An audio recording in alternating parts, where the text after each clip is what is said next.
اعوذ باللہ من الشیطان الرجیم بسم اللہ الرحمن الرحیم۔ مون وظائف چینل کی جانب سے تمام ناظرین کو السلام علیکم ورحمۃ اللہ وبرکاتہ۔ ناظرین، میں آج آپ کے لیے ایک خاص وظیفہ لے کر حاضر ہوئی ہوں۔ اس کی اتنی زیادہ برکتیں، اتنی زیادہ فضیلتیں ہیں کہ اس کے کرنے سے آپ کا خالی دامن بھر جائے گا۔ اس کے پڑھنے سے آپ کی ہر جائز، ہر مراد آپ کی پوری ہو جائے گی، آپ کی تمام حاجات پوری ہو جائیں گی۔ ناظرین، یہ میرا آج کا عمل آپ نے لازمی کرنا ہے۔ اس کے کرنے کی بہت زیادہ فضیلتیں، برکتیں ہیں، میں آپ کو آج کی اس ویڈیو میں بتاؤں گی۔ یہ ہمارا آج کا جو وظیفہ ہے، انشاءاللہ عز و جل آپ کے ایک بار ہی کرنے سے انشاءاللہ تمام آپ کی مشکلات حل ہو جائیں گی۔ لیکن اس سے قبل آپ ہمارا چینل مون وظائف کو سبسکرائب کر لیں اور بیل آئیکن کا بٹن بھی پریس کر لیں تاکہ ہر نئی آنے والی ویڈیو سب سے پہلے آپ تک پہنچ جائے۔ ناظرین، ہمارا آج کا عمل سورہ یاسین کا عمل ہے۔ ناظرین، جیسا کہ آپ سب جانتے ہیں کہ سورہ یاسین کو قرآن پاک کا دل کہا گیا ہے۔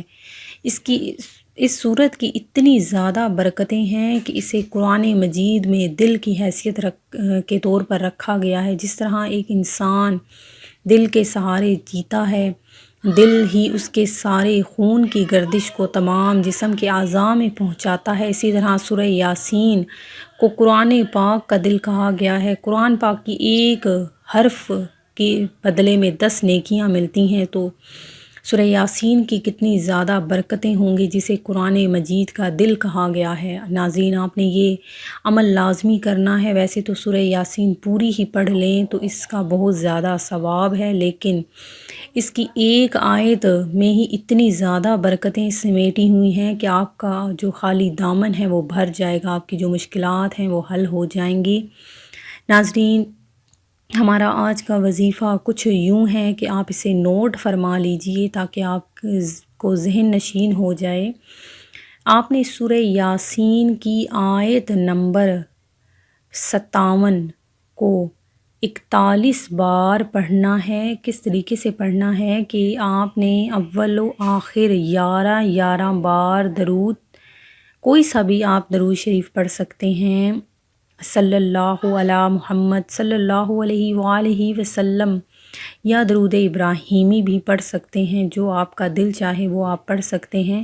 وہ آپ نے اول و آخر 11 بار پڑھنا ہے اور درمیان میں 41 مرتبہ سورہ یاسین کی آیت نمبر 57 لَهُمْ فِيهَا فَاكِهَةٌ وَلَهُمْ مَا يَدَّعُونَ، ترجمہ ہے وہاں ان کے لیے میوے اور جو چاہیں گے موجود ہوگا۔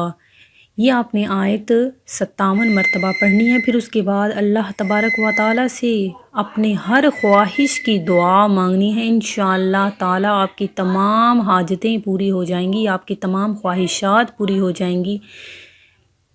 میں امید کرتی ہوں کہ ہمارا آج کا یہ وظیفہ آپ کو پسند آیا ہوگا۔ اسی طرح سے مزید وظائف سننے کے لیے ہمارا چینل مون وظائف کو دیکھتے رہیے۔ اپنا خیال رکھیے گا، دعاؤں میں یاد رکھیے گا۔ اللہ حافظ۔